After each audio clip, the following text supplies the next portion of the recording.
Halo selamat pagi, apa kabar saudara semua? Jumpa lagi bersama saya Yustin Sila dalam program Mbak Omong iNews Kupang.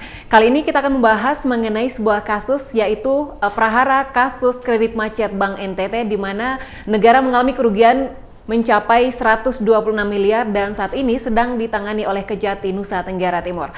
Nah, untuk membahasnya lebih lanjut, tentunya sudah hadir bersama saya dua orang narasumber yang luar biasa. Yang pertama ada Bapak Hairudin Masaro Esa selaku kuasa hukum salah satu tersangka berinisial MR. Selamat pagi Pak, bagaimana kabarnya? Pagi, alhamdulillah baik. Baik, ya. Terima kasih sudah berkenan hadir bersama kami di sini. Dan yang kedua ada Dr. Aksi Sinurat SHM Hum selaku ahli pidana Fakultas Hukum Universitas Nusa Cendana Kupang. Selamat pagi Pak. Selamat pagi. Kabarnya baik Pak? Baik sekali. Iya. Terima kasih sudah berkenan hadir bersama kami di sini. Dan pemirsa, kita juga nantinya akan terhubung dengan satu narasumber lainnya yaitu Bapak Leonardus Lelo selaku Wakil Ketua Komisi 3 DPRD Provinsi Nusa Tenggara Timur. Dan pemirsa, sebelum lanjut ke pembahasan kita, saya ingin mengajak kita semua untuk menyaksikan cuplikan video berikut ini. Kejaksaan Tinggi NTT berhasil menyelamatkan uang negara sebanyak 9,5 miliar rupiah dari hasil korupsi kredit macet Bank NTT. Dari hasil penelusuran penyidik kejaksaan, diketahui ada dana dari salah satu nasabah sehingga dikirim tim ke Jakarta dan berhasil menyita dana itu yang tersimpan di Bank BNI. Kerugian negara akibat kredit macet di Bank NTT cabang Surabaya ini mencapai 126 miliar rupiah. Kajati NTT Yulianto mengatakan, ini merupakan kerja keras dari tim kejaksaan untuk menyelamatkan uang negara dan memulihkan ekonomi Bank NTT yang merupakan bank kebanggaan masyarakat NTT. Penyidikan dugaan tindak pidana korupsi cabang Bank NTT cabang Surabaya, di mana pada hari ini kami berhasil melakukan penyitaan terhadap uang atas nama tersangka Muhammad Ruslan sebesar 9 miliar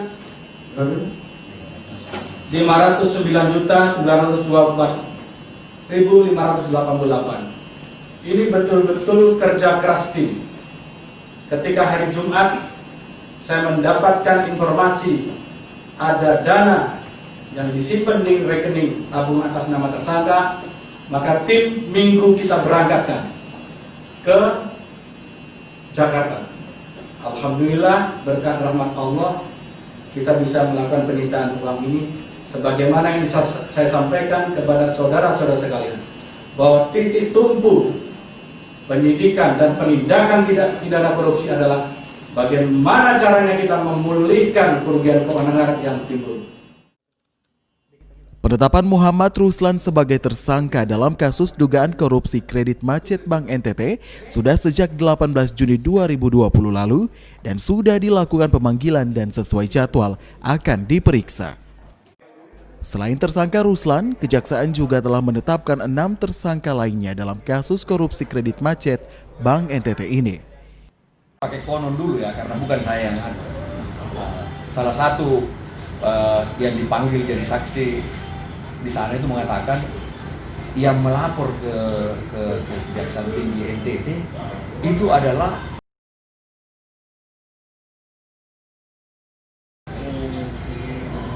kenapa dia lapor ke situ? Istrinya pejabat di Kejaksaan Tinggi NTT.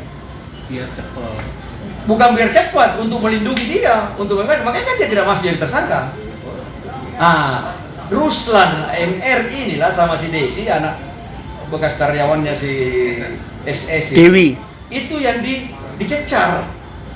Dia takut ke sana, saya temanin, ayo saya mau tahu apa sih itu di Surabaya anunya. Saya masuk ke sana kejaksaan, saya diusir. Kasarnya, Pak keluar Pak, ini tidak bisa didampingi. Katanya bukan tersangka ini klaim Bapak. Loh, setahu saya kan mau tersangka mau bukan, kalau dia diperiksa kan bisa dong, yang penting saya punya surat kuasa. Iya kan? Saya tidak bisa Pak, periksa 12 jam. Keluar itu si Dewi langsung nangis. Desi tahu kesana mana. Keluar si Desi nangis. Dia dipaksakan untuk mengakui sesuatu yang tidak dilakukan. Baik, saya langsung ke dua narasumber kita Pak menanggapi berita cuplikan di video tadi Pak. Ya. Apa tanggapan Bapak sebagai pengacara MR ini, Pak? Ya, terima kasih. Saya dulu ya. Ya, Bapak dulu. Ya, permisi Pak. Ya. Jadi begini, saya harus khususkan dan luruskan dulu beritanya. Jadi kalau khusus untuk Ruslan, itu bukan 126 miliar kerugian negara. Karena itu kan untuk total debitur kan. Benar. Nah, kebetulan saya kan mewakili Muhammad Ruslan, jadi saya nggak bisa bicara yang total 126 miliar. Saya cuma disebut itu 40 miliar kan, duit yang dipinjam. Nah, itu dulu. Saya luruskan dulu, jadi nggak 126. Nah, setelah itu, saya harus kembali dulu ke awal. Artinya setelah saya menangani perkara ini, tahun 2019 bulan Oktober, saya didatangi oleh saudara Ruslan, ya, meminta saya jadi kuasa hukumnya. Nah, ketika saya menangani perkara ini, yang pertama saya lakukan itu saya bilang ini ada bau-bau pidana korupsi, ya, bau pidana korupsi. Oleh sebab itu kita laporkan ke KPK. Jadi saya bukan tidak mau klien saya diperiksa, tidak mau klien saya ditahan dan seterusnya. Saya malah yang pertama sebelum ditangani oleh kejaksaan, saya udah bawa perkara ini ke KPK. Karena saya sudah mencium bau-bau yang agak miring nanti penanganannya, maaf kalau ditangani kejaksaan.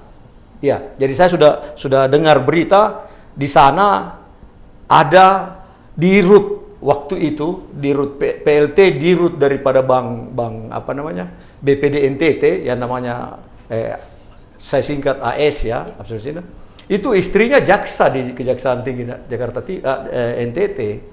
Iya kan, jadi sangat sulit untuk, bahkan yang saya dengar kabar dialah yang membawa perkara ini ke NTT, padahal menurut hukum nanti dilanjutkan sama Pak ini dalam undang-undang itu kan disebutkan lokus dan tempus delicti perkara, maka disitulah nanti akan ditangani perkaranya, ya kan? Ditambah lagi kalau saksi-saksi, pihak-pihak yang terkait dengan itu berada di tempat itu, maka disitulah nanti akan ditangani. Nah sekarang saya tanya, lokus dan tempus delicti kan ada di Surabaya, betul. Iya kan? Pihak yang dibobol ini kan krediturnya kan di Surabaya, BPD NTT cabang Surabaya. Terus debiturnya itu 6 debitur atau 7, itu semuanya 6-nya di Surabaya. Kalau Ruslan sendiri kan saya di Bogor kan. Jadi nggak ada yang di NTT. Iya, jadi kenapa dibawa ke sini perkaranya? Padahal saya bawa perkaranya ke KPK karena baru pertama saya ingin selamatkan Bank NTT ini. Iya kan? Bank NTT ini. Kenapa? Karena saya lihat pelakunya, otak pelakunya itu bukan cuma di satu bank. Coba bayangin satu bank itu 7 debitur. Ya. Iya, coba tuh satu bank loh 7. Belum di bank-bank lain. Baik sekali. Jadi saya bilang ini momok, ini harus ditangkap. Saya sudah bilang waktu itu, Ruslan itu kan nggak mau ke sini, Dewi nggak mau ke sini. Akhirnya saya bilang kita ke sana. Ayo kita ke sana. Sekalian saya mau ketemu sama Pak Gubernur karena saya waktu itu sudah mengirim surat ke Pak Gubernur untuk membantu Pemprov di sini menyelesaikan masalah ini. Apa sudah ditanggapi, Pak? Tidak ada tanggapannya. Belum ada tanggapan. Tidak ada. Tapi waktu itu, waktu saya datang, saya cek di gubernuran, ternyata surat nggak masuk ke gubernur. Oke. Nggak masuk. Jadi waktu itu saya datang, saya langsung menghadap. Kebetulan Pak Gubernur ada tamu dari Komisi 5 DPR, kalau nggak salah waktu itu. Saya disuruh ketemu sama Profesor Daniel. Ditanggapi, oh bagus Pak, seperti itu. Saya bilang, Pak, ini kan masalahnya kerugian negaranya kan harus yang ditekankan mau di ini. Nah, kalau kerugian negara, ya panggil dong yang namanya SS. Kan betul. Dia yang banyak ngambil duitnya. Betul. Masa coba Ruslan? Jadi duit yang disampaikan disita dari Bank BNI, itu sebetulnya bukan disita, Pak. Itu dilaporkan oleh Ruslan. Ini duit saya untuk membayar, membayar utang saya di sana. Tetapi tolong jangan dulu diambil atau nanti saya serahkan apabila ada putusan perdata. Baik. Pengadilan perdata. Karena saya sudah menggugat secara perdata di Pengadilan Negeri Surabaya. Tapi orang-orang pihak-pihak ini nggak ada yang mau hadir satupun. Baik Pak. Coba itu. Saya ke Pak Aksi sebagai ahli pidana. Tanggapan Bapak mengenai berita tadi. Baik.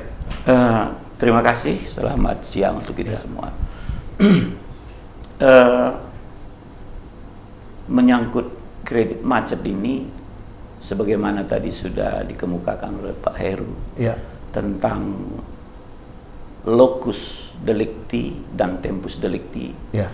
itu sangat-sangat penting dalam penyelesaian hukum pidana. Sangat penting. Jadi kenapa penting? Karena lokusnya itu ya itu menunjukkan tempat. Ya. Nanti berkaitan dengan pengadilan mana yang berkompetensi untuk menyelesaikan perkara tersebut. Secara logika teorinya juga bahwa di mana tempat kejadian perkara itu dan di mana juga tempusnya juga di sana semua, waktunya, tempatnya kan semua bukan di NTT ya secara teori. Oleh karena itu harusnya memang bukan ke sini seharusnya. Baik, ya, baik. Secara teori. Baik, kita tahan dulu Pak. Ya. Setelah ini saya lanjut lagi dengan Pak Aksi, dan pemirsa jangan kemana-mana, sesaat lagi kita akan kembali dengan membahas mengenai sebenarnya seperti apa prosedur penanganan penuntutan hukum berkaitan dengan kasus ini. Jangan kemana-mana, tetaplah bersama kami.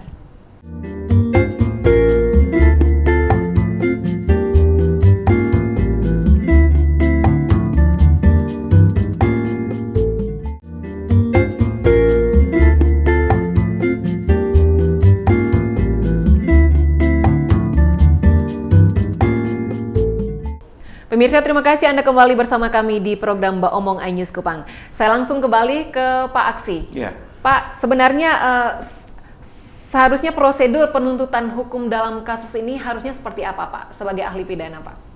Ya, jadi selain mengenai tempat tadi, lokus tadi, ya, tentu prosedur untuk menetapkan seseorang menjadi tersangka harusnya ada penyelidikan dulu, baru penyidikan. Setelah puncaknya di tingkat penyidikan, menurut KUHP pasal 184 itu setidak-tidaknya ada 2 bukti untuk menentukan seseorang itu dapat dijadikan tersangka. Itu setidak-tidaknya. Jadi harus ada proses penyidikan sampai pada menentukan bahwa sudah ditemukan ada 2 alat bukti tentang apa yang dilakukan dalam kaitan dengan kasus itu tadi. Seperti itu prosedurnya. Kalau berkaitan dengan kasus ini yang Bapak lihat, apakah memang sesuai dengan prosedur tersebut atau tidak, Pak? Pertama, secara teori saya lihat dari lokus tadi, saya bukan, ini samakan persepsi ya dengan pengacara tadi, bahwa memang itu sangat penting untuk pengadilan mana yang berkompetensi untuk menentukan, yang berkompetensi untuk mengadili perkara tersebut. Itu satu. Kalaupun mungkin hal ini dibawa ke sini, mungkin ada secara teknis hukum, kepentingan hukum barangkali ya, sangat-sangat. Tapi ini juga bisa-bisa saja, tapi harus dijelaskan bahwa memang sangat penting kepentingan hukum ini sehingga dibawa ke sini. Tapi kita lihat, kalau saya lihat saja secara seperti ini, saya melihat belum begitu jelas alasan yang begitu pentingnya kepentingan hukum secara teknis sehingga kok dibawa ke sini. Tadi sudah dijelaskan bahwa semua persoalannya ada di sana. Secara penyelidikan harusnya di sana lebih tepat. Ya, gitu. Baik. Ya. Kalau menurut saya seperti itu. Baik, itu mengenai tempus dan lokusnya, lokus deliktinya, Pak ya. Ya. Kalau mengenai penetapan tersangka, nah menurut Bapak sebenarnya ditetapkan sebagai tersangka dalam tindak pidana itu sebenarnya harusnya seperti apa, Pak? Sebagai tersangka. Sebagai tersangka harus ada 2 alat bukti yang ditemukan dan itu sangat-sangat meyakinkan, dan alat bukti yang dimaksudkan di sini harus kualitasnya. Alat bukti itu. Jadi bukan bukan kuantitasnya. Sekalipun banyak sekali alat buktinya, tapi kalau tidak berkualitas, maksudnya ada tidak hubungan sebab akibat antara orang yang disangkakan dengan perbuatannya itu. Nah, dalam kasus ini sepertinya ada juga ya. Tapi apakah dia sebagai tersangka di sini secara sendiri-sendiri? Kan tidak. Banyak orang saya lihat di situ. Benar, ya. Pak. Banyak tersangkanya. Nah, sehingga oke, sebagai tersangka saya kira bisa dijadikan orang ini, MR tadi ya, sebagai tersangka karena ada hubungan sebab akibat ya. Betul. Ada hubungan kausalitas antara kejadian, peristiwa dengan kehadirannya dalam pinjam kredit di bank itu. Sehingga memang bisa dijadikan sebagai tersangka, salah satu tersangka ya bisa. Baik, saya ke Pak Hairudin dulu Pak. Yang sejauh ini yang Bapak tahu mengenai kasus ini seperti apa dan pengembangan kasusnya seperti apa juga Pak? Ya, jadi begini, yang paling pertama saya soroti, kritisi, jaksa ini menyatakan adalah kasus pidana korupsi. Ada korupsinya di belakangnya, bukan pidana umum tapi pidana khusus, kasus korupsi. Sementara yang dijadikan tersangka oleh Kajati itu 6 orang itu semua nasabah, semua debitur. Tidak ada satupun yang namanya pegawai bank itu, ya pejabat bank itu yang dijadikan tersangka. Ini kan sangat aneh sekali, aneh bin ajaib.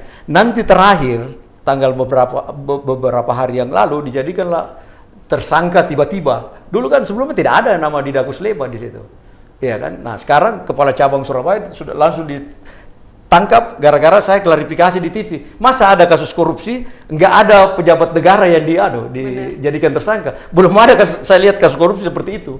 Kalau ini kan pidana umum sebetulnya kan. Kalau dia pencurian boleh, tidak ada terlibat orang dalam. Ini kan pembobolan bank. Otoritas bank itu kan ada di situ. Nah saya bisa kembali lagi. Jangan disatukan. Ini kasusnya Ruslan yang 40 miliar ini kan ada yang namanya kreditur bank ya, bank NTT. Ada yang namanya debitur Ruslan yang tangani. Ada yang memprakarsai yang namanya SS. Terus duit itu otoritasnya kan ada sama bank. Ada sama bank. Yang bisa membuat dana itu keluar ada beberapa pihak. Salah satunya notaris. Notaris yang ditunjuk oleh bank untuk membuat atau mengurus segala sesuatu dokumen yang berkaitan dengan kredit, ya, yang berkaitan dengan kredit. Nah sekarang kredit itu ya surat yang dibuat oleh notaris yang disebut cover note itu merekomendasikan atau meminta kepada bank untuk mengeluarkan aja kreditnya. Saya tanggung jawab, itu yang disebut cover note dibuat oleh notarisnya.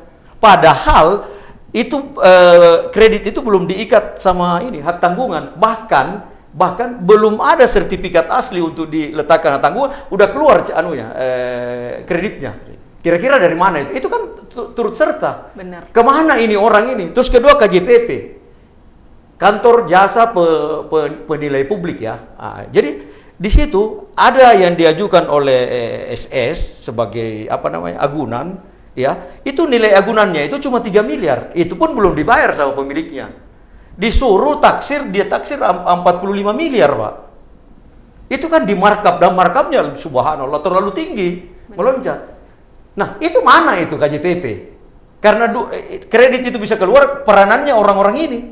Yang ketiga Dewi Susiana Effendi, mantan karyawannya si SS. Kemana dia? Nah, dia yang ngurus semua. Dia yang bikin segala sesuatu, surat apa semua, tanpa sepengetahuan debitur. Dia yang bikin semuanya itu. Ini kan sudah diperiksa semua sama Kajati sini, diperiksa sama Kajari Surabaya dan seterusnya. Terus kemana kesaksiannya? Ini Dewi, saya bisa kasih lihat. Waktu dia lapor tanggal 11 November, yang dilaporkan itu ini. Karena terima suap dari SS. 1,5 miliar. Kemana itu? Tidak bakalan mungkin keluar kredit kalau dia tidak tanda tangan. Kalau dia tidak setuju. Selanjutnya, OJK, Otoritas Jasa Keuangan, yang mempunyai otoritas di bidang keuangan, dia punya perwakilan di setiap bank, termasuk di Bank BPD NTT Cabang Surabaya. Betul. Iya. Kerjanya apa? Tugasnya apa? Mengawasi, mensupervisi, iya kan? Merestui atau merekomendasikan bahwasanya kredit ini udah cukup untuk dicairkan. Nah, dicairkan. Kalau ada masalah, berarti kan dia dulu yang bertanggung jawab. Si OJK. Ini kok tidak ada? Makanya saya mau tanya sama kejaksaan. Metodologi apa yang dia pakai dalam penyidikan? Benar-benar. Misalnya kok para debitur yang dijadikan tersangka? Aturannya orang-orang yang membuat kredit ini bisa keluar. Itu yang dikasih jadi tersangka. Belum lagi bahwasanya yang seperti dibilang Pak Sika tadi, bahwasanya itu tempusnya, lokusnya di mana? Banknya, krediturnya, debiturnya, semua di Surabaya. Ngapa gak lari ke sini? Itu yang perlu dipertanyakan di sini. Yang saya dengar istrinya di Kejaksaan Tinggi. Itulah yang saya dengar membawa perkara ini untuk cari kepala, ganti kepala. Dicarilah debitur-debitur yang suruh ganti kepala. Padahal kan yang jelas-jelas kan anunya, otoritas kan kepala ini BPD-nya, direkturnya. Itu kok dihilangin semua. Yang si Didakus Leba itu kasihan, itu korban. Gara-gara saya klarifikasi akhirnya langsung ditangkap malamnya. Saya klarifikasi pagi, malam ditangkap dia. Karena saya bilang sungguh sangat aneh. Saya mau tanya belajar hukum di mana ini orang di sana ini.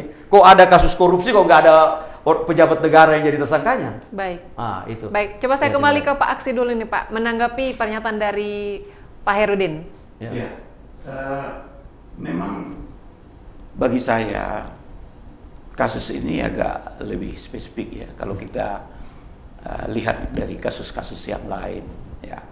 Sebagaimana tadi sudah dijelaskan oleh Pak Pengacara ini, memang dalam kasus korupsi seperti ini, tentunya harus ada kakapnya duluan seharusnya ya, supaya kelihatan. Memang kita berikan apresiasi mendapatkan kembali 9M, ya, kita berikan apresiasi. Tapi bagaimanapun secara hukum, proseduralnya itu harus dibenahi dengan baik. Supaya jangan menjadi banyak pertanyaan, banyak tanda tanya dan lain sebagainya. Itu penting. Mengapa tadi saya katakan mungkin ada alasan spesifik sekali, sehingga secara teknis kepentingan hukum mungkin itu alasan, tapi itu harus diungkapkan dong. Bagaimana pentingnya sehingga ke sini, sehingga dia menabrak kebiasaan-kebiasaan hukum yang lain, secara praktik yang lain. Seperti itu. Kasus ini masih banyak pertanyaan di dalamnya, Pak. Iya, sangat-sangat syarat dengan pertanyaan. Baik. Ya. Oleh karena itu, tentu beberapa orang yang sebagai ikut atau turut melakukan sehingga terjadi, kalau dibilang korupsi, itu harus dibuktikan kerugian negara tadi, kan begitu. Sebab akibat harus ada di sana. Keterkaitan antara orang yang satu dengan yang lain harus dirunut, sehingga tidak tebang pilih seperti itu ya. Jadi harus runut. Oh, ini penyebabnya. Ada hubungan sebab akibat antara si A, B, C. Kasus ini kan banyak orang terlibat di dalamnya. Saya setuju dengan Pak Pengacara tadi. Kurang lebih ada pejabat di situ yang memberikan andil sehingga bisa terjadi kasus ini ya Pak ya. Tidak mungkin. Betul. MR sendiri di situ, tidak mungkin. Apalagi notabene tadi hanya dia dapat 20% ya. Iya benar. Dari sekian. Baik. Terima kasih Pak, kita tahan dulu dan pemirsa jangan kemana-mana, saat lagi kita akan kembali dengan pembahasan yang sama mengenai prahara kasus kredit macet Bank NTT. Tetaplah bersama kami.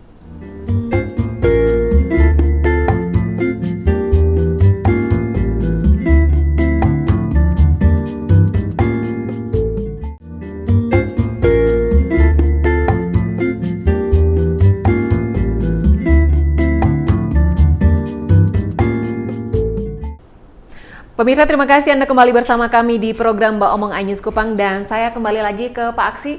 Pak, sebagai ahli pidana, saya ingin bertanya bagaimana menurut Bapak apa yang menjadi dasar hukum sebenarnya sehingga Kejaksaan Tinggi Nusa Tenggara Timur yang menangani kasus ini, sementara yang kita tahu bahwa tempus dan locus delicti atau waktu dan tempat kejadian perkara ini adalah berada di Surabaya.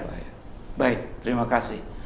Ya, sebagaimana tadi saya kemukakan awal, bahwa secara teori memang penanganan kasus dibawa ke sini itu sudah menyalahi ya, secara teori. Memang ada satu asas mungkin ya, asas opportunities ya, kewenangan jaksa atau mungkin kaitan dengan diskresi barangkali. Sebagaimana tadi saya katakan, mungkin ada alasan sangat penting, sangat prinsip, dan secara teknis mungkin di sini pas gitu. Tapi saya lihat, walaupun saya belum tahu persis semuanya bagaimana, secara sederhana saya lihat belum ada alasan-alasan seperti itu. Belum ditemukan. Belum ditemukan Pak ya. Kalau menurut saya belum ditemukan, sehingga penyelesaian kasus ini dibawa ke sini itu nanti menjadi presiden yang tidak baik, kalau menurut saya tidak tepat. Artinya tanda tanya ya untuk keabsahan dalam penetapan tersangka dalam kasus ini, Pak. Iya. Keabsahannya masih tanda tanya nih, Pak. Iya, itu satu. Khusus untuk si tersangka MR tadi, itu pun juga sebagaimana tadi saya kemukakan. Apakah udah, ya dari logikanya pasti sudah ada dasarnya sehingga ditetapkan 2 alat bukti tadi kan sebagai tersangka. Mungkin begitu ya, nanti Pak pengacara yang melihatnya ke dalam ya. Tapi secara teori seperti itu. Menurut KUHP itu pasal 184 KUHP itu kan setidak-tidaknya harus, sekurang-kurangnya harus ada 2 alat bukti yang sah gitu. Apakah ya logika saya sudah ada ya, tapi adalah sangat lebih baik ketika diungkapkan juga tersangka-tersangka yang lain. Nah, sehingga orang bilang, oh iya, bukan hanya satu.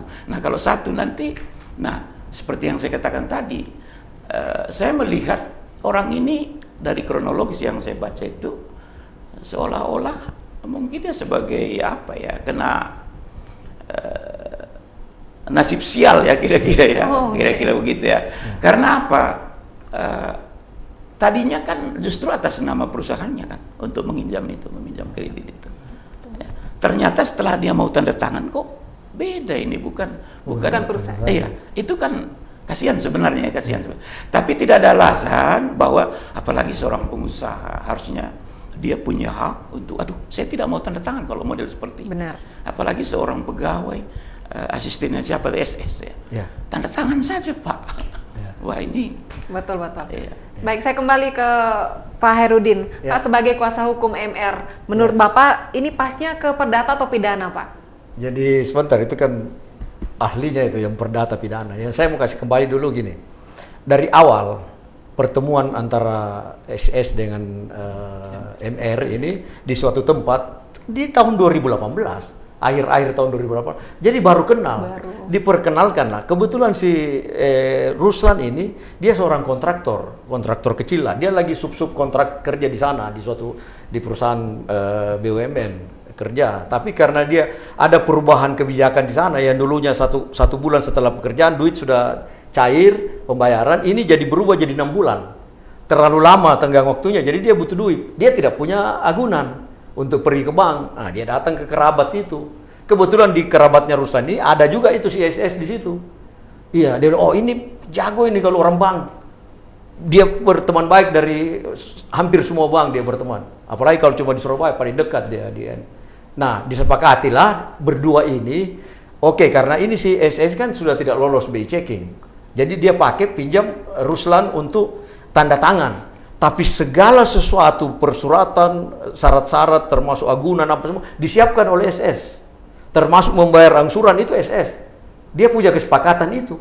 Oleh sebab itu, SS mengambil 80%, si Ruslan 20%. Pertanyaannya, Pak, bagaimana dalam waktu singkat itu MR bisa dengan secepat itu percaya kepada SS tuh, Pak?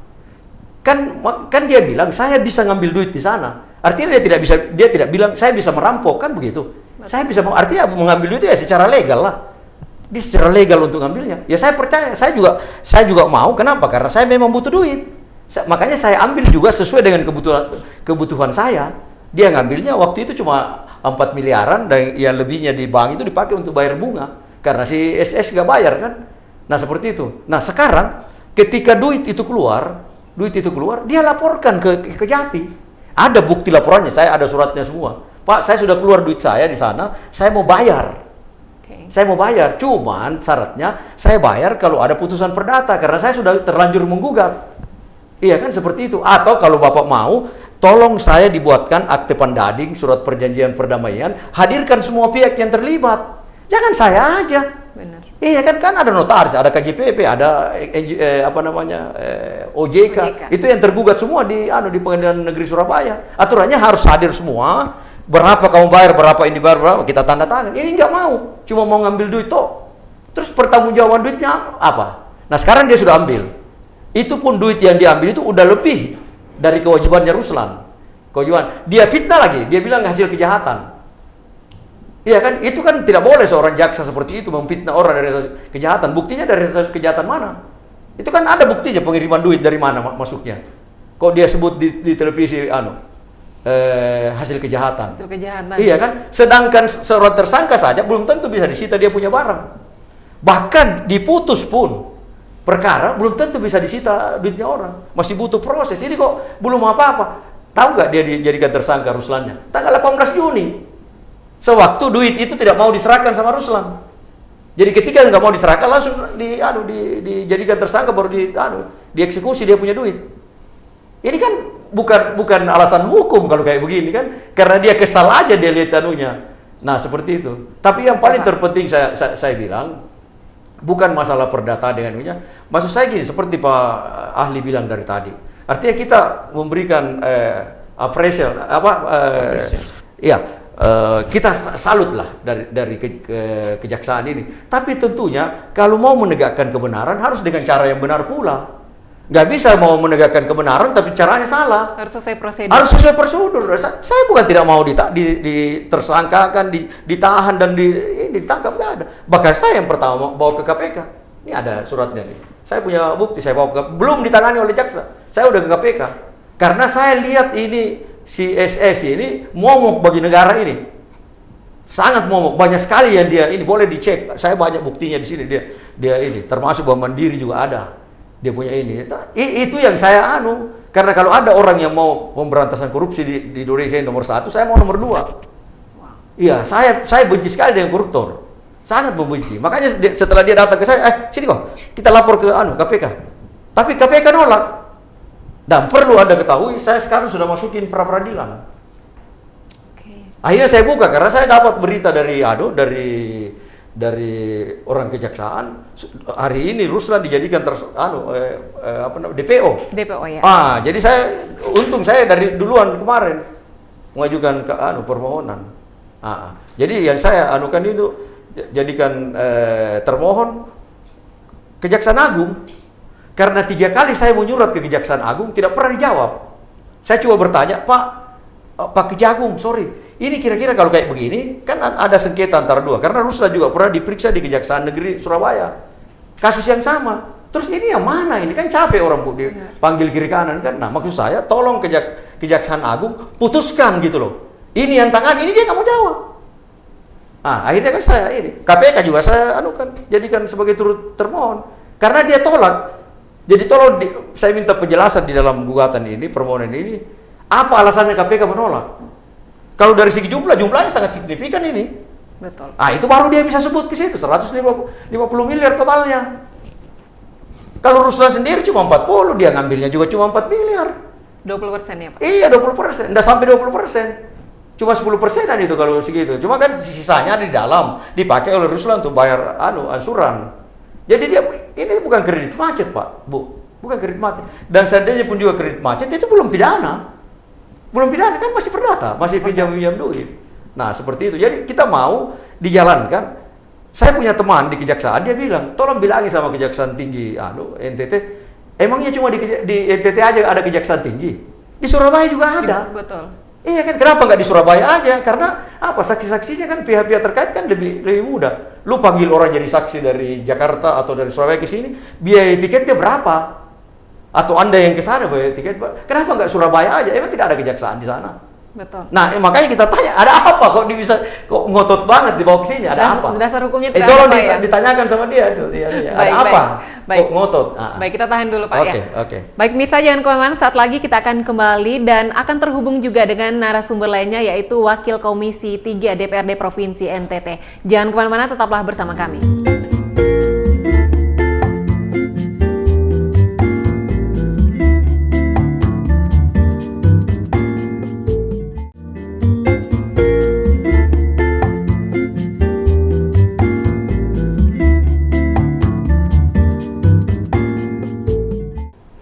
Pemirsa, terima kasih Anda kembali bersama kami dan seperti janji kami tadi, kami akan menghubungi Wakil Ketua Komisi 3 DPRD Nusa Tenggara Timur dan tim kami masih terus mencoba menghubungi beliau dan saya kembali lagi ke Pak Kuasa Hukum MR. Pak, sejauh ini apa yang sudah diambil? Langkah hukum yang sudah diambil oleh pengacara untuk membela klien Anda? Ya, jadi ya seperti pada umumnya pengacara ya. Nah, karena di sini kalau menurut pandangan saya, Ruslan itu kan debitur ya, debitur mengambil duit ke bank, ya kan? Berarti apa itu? Kredit, minjam kan? Minjam itu perdata. Terus kedua kalau dia tidak macet karena dia bayar. Dan seandainya pun macet masih dalam koridor perdata kan? Oleh sebab itu, berdasarkan itu dan berdasarkan pengakuan Dewi, kesaksian Dewi, baik waktu melapor di KPK dan di sini, maka saya ajukan gugatan perdata ke PN Surabaya. Tanggal Maret ya, mulai disidang ya. Maret disidang, tanggal 12 Maret kalau nggak salah disidang. Nah, sampai saat ini tanggal terakhir tanggal 29 Juni itu sudah 5 kali sidang. Ya. Tapi tidak pernah hadir itu yang namanya tergugat satu yang namanya Bang BPD NTT Surabaya. SS tidak pernah hadir, Dewi tidak pernah hadir. Iya. Cuma yang datang itu cuma dari KJPP aja, notarisnya juga notaris dengan KJPP yang tinggal di Surabaya. Yang tiga ini tidak pernah hadir. Jadi seolah-olah dia ini menganggap enteng yang namanya pengadilan negeri. Padahal yang menyidangkan suatu perkara kan pasti di pengadilan. Masa dicuekin? Maksud saya kamu datang dong. Iya, kamu datang kita selesaikan. Kalau kamu mau damai kita selesaikan. Jadi bukan saya tidak mau. Orang duit itu masuk langsung saya dilaporkan sama Ruslan. Ini duit saya sudah masuk gimana? Iya kan? Kata orang kejaksaan udah bawa ke sini aja. Dia bilang, saya mau bawa ke situ kalau ada akte pandading kita perdamaiannya sampai di mana perkara ini kan stop atau bagaimana? Karena ada yang namanya Budi Lim itu dia bayar, udah langsung dia tidak jadi tersangka lagi. Nah Ruslan kan aturannya kan dia mau bayar. Betul. Dia mau bayar, dia mau lunasin, tapi tidak ada yang mau bikin akte pandading. Aturannya kan harus ada aktenya dong. Karena kita yang terlibat ini kan di kredit itu bukan cuma Ruslan seperti kata apa ini. Ada notaris, ada KJPP, ada OJK, iya kan, ada SS, ada banknya. Tapi nggak ada yang mau datang. Terus gimana caranya? Ketika nggak mau diserahkan duit, langsung dijadikan tersangka, langsung disita duitnya. Udah disita, difitnah pula uang kejahatan. Uang kejahatan. Ilaha illallah. Saya bilang, ini orang itu kan membunuh orang Pak itu. Membunuh orang. Betul. Kalau dia memang hasil kejahatan, ya enggak apa-apa. Boleh dicek di situ dari mana duit itu datang. Seperti yang kata teman saya, kalau seandainya itu hasil kejahatan, mana itu orang yang ngirim duit ke sini? Kejahatan itu. Iya, kejahatan itu kan. Seperti itu. Jadi intinya kita sama-sama aparat hukum. Sama-sama kita mau menyelamatkan uang negara ini. Sama-sama kita mau menghukum para pelaku-pelaku kejahatan. Tapi harus prosedural. Tidak boleh kalau tidak ini. Menegakkan kebenaran harus dengan cara yang benar. Menegakkan hukum harus dengan cara hukum juga, nggak boleh seperti ini. Apa sih kepentingannya? Kan kalau di Surabaya kalau dia mau tangkap aja. Dipanggil orang jadi saksi. 2.800.000 Bu tiketnya ke sini. Itu sebelum Covid, coba. Untuk apa? Jadi aturannya dia berpikir ada apa dia kasih aja Surabaya. Surabaya bisa nangkap kok. Benar. Coba tanya ke Kajati Pak, Bapak bisa nangkap juga, bisa jadikan tersangka orang. Pasti dia bilang bisa. Terus kenapa kalian tangani? Perkaranya memang di sana. Iya, sudah jelaskan berulang kali kan? Iya kan, lokus dan tempus. Terus kedua pihak-pihak yang terlibat di situ, yang saksi-saksi semua ini Surabaya, nggak ada di sini. Baik, berikutnya langkah apa yang akan Bapak tempuh untuk membela klien Anda, Pak? Iya, jadi terpaksa kan saya buka. Saya sudah mengajukan pra peradilan. Iya kan, saya mengajukan pra peradilan. Kenapa? Loh, saya bertanya sama jaksa Agung, tidak pernah dijawab. Padahal saya cuma minta satu kali. Pak Jaksa Agung, yang mana sih sebetulnya yang berhak? Kenapa nggak mau dijawab? 3 kali loh saya menyurat. Terakhir 22 Juni nggak ada jawaban. Ya. Berarti sudah melakukan pra peradilan. Iya, terpaksa kita harus uji. Dan tadi sudah disampaikan sama ahli bahwasanya ya tidak beralasan dia menjadikan orang tersangka untuk ini kan. Iya, kan sangat tendensius sekali. Ngapa tiba-tiba tanggal 18 Juni gara-gara duit tidak mau diserahkan langsung dia disangka, langsung disita duitnya. Betul. Iya, kan seperti itu. Berarti apa nih harapan Bapak sebagai pengacara terhadap MR dan juga proses penanganan kasus ini, Pak? Saya dalam membela suatu perkara, kalau saya punya klien salah, saya pasti bilangin salah. Saya yang suruh penjarakan ini penjara. Kenapa? Orang salah pantas kalau dipenjara. Kenapa tidak? Kan begitu. Kalau dalam hal ini bahaya negara ini merubah tatanan hukum. Masa orang ngambil duit dijadikan tersangka? Dasarnya dari mana? Yang jadi tersangka kalau dia pemalsuan. Iya kan? Dia melakukan pemalsuan atau disuap dan seterusnya. Itu pidana. Lalu tidak ada pemalsuan. Dia memang tanda tangan karena dia butuh duit. Dan dia bayar kan? Dia bayar ansurannya loh. Dia bayar. Nah, bahkan duitnya yang dapat ini pertama kali langsung dia simpan, dia laporkan ini ada soal duitnya. Karena memang duit itu baru keluar. Bukan dia yang pakai, memang baru keluar. Kan saya sudah bilang tadi, ada perubahan dari sebulan jadi 6 bulan. Itu kan. Baik. Halo, selamat pagi Pak Leo. Halo. Bagaimana pertanyaan? Bagaimana pendapat DPRD Provinsi Nusa Tenggara Timur mengenai kasus ini? Kasus apa? Kasus Berkaitan dengan kredit macet Bank NTT, Pak. kredit macet. Iya, Kredit macet Bank NTT. betul. Oh ya. Baik, saya menyampaikan bahwa kredit macet itu salah satu faktor itu kan disebabkan karena kurangnya penerapan prinsip kehati-hatian dari manajemen Bank NTT dalam hal menyalurkan kredit kepada debitur. Itu yang pertama. Yang kedua, memang sudah ada langkah-langkah yang dilakukan oleh pihak bank dalam kaitan dengan bagaimana ini mengatasi masalah kredit macet itu, yaitu melalui pihak penegak hukum karena dianggap merugikan keuangan daerah. Halo? Baik. Halo? Halo, ya Pak, saya dengar suara Bapak. Terus. Dari tanggapan tadi saya sudah menyampaikan bahwa sebenarnya mengapa terjadi kredit macet karena kurangnya penerapan prinsip kehati-hatian dari manajemen Bank NTT dalam menyalurkan kredit pada para debitur. Sehingga kita mengalami nasib kredit macet di Bank NTT. Yang kedua, walaupun sudah ada langkah-langkah proaktif dari manajemen Bank NTT untuk mengatasi masalah kredit macet, yaitu melalui jalur hukum, agar para debitur bisa mengembalikan pinjaman dari Bank NTT. Tapi hemat saya itu bukan salah satu cara yang konstruktif dalam konsep manajemen Bank NTT, yaitu manajemen kredit di Bank NTT.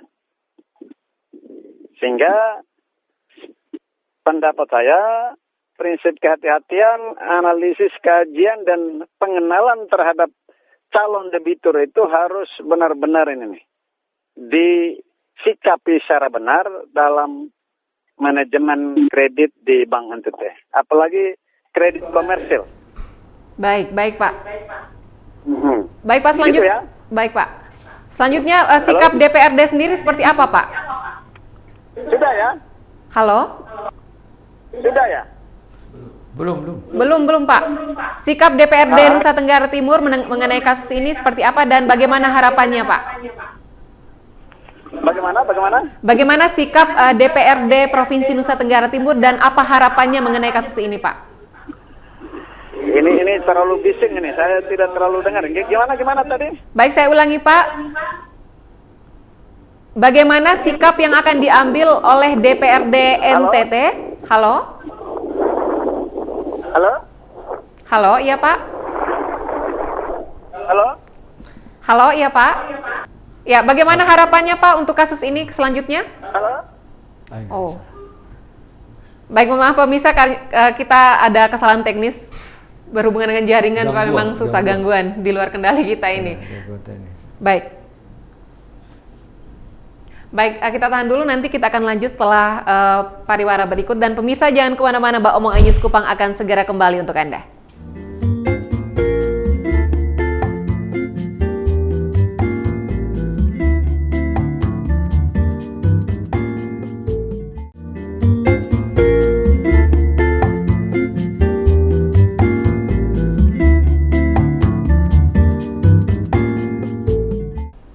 Pemirsa, terima kasih Anda kembali bersama kami dan saya kembali ke Pak Aksi. Pak, bagaimana tanggapan Bapak mengenai tanggapan yang diberikan oleh Wakil Ketua Komisi 3 DPRD Provinsi NTT, Pak?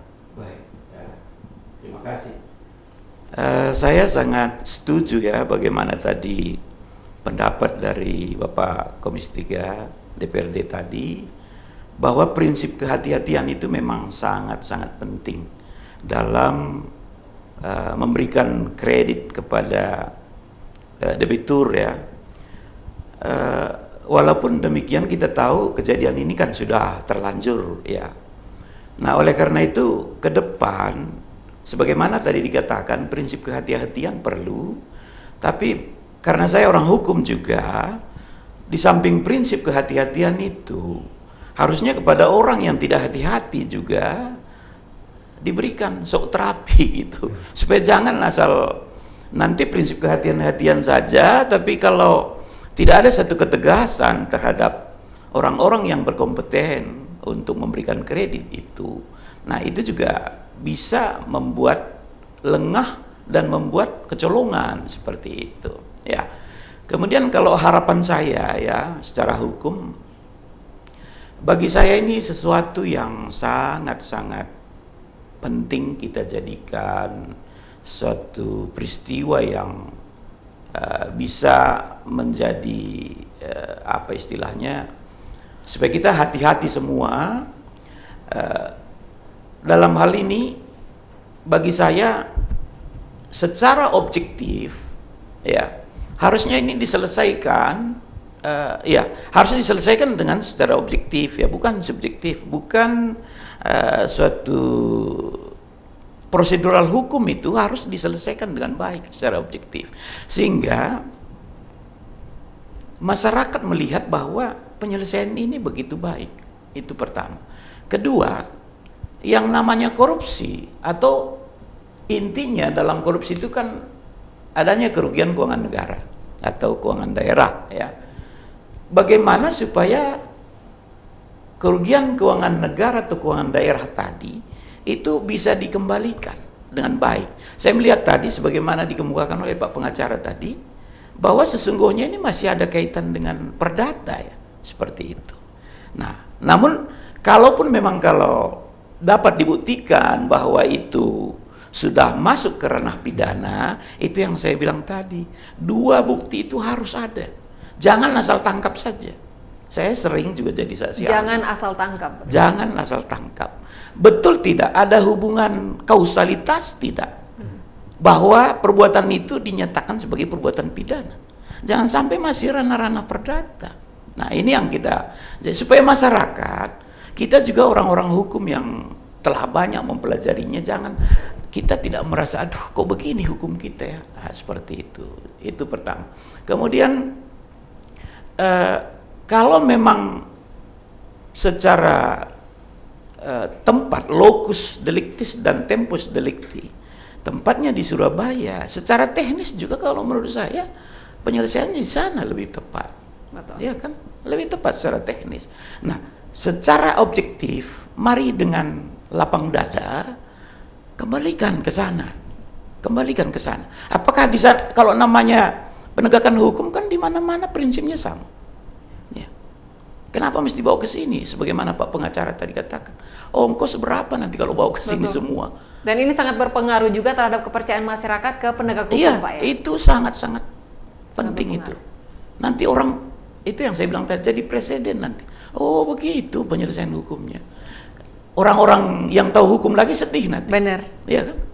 Loh, ini kok secara lokusnya harus di sana, kok bawa ke sini? Nah, secara ekonomis juga banyak kerugian.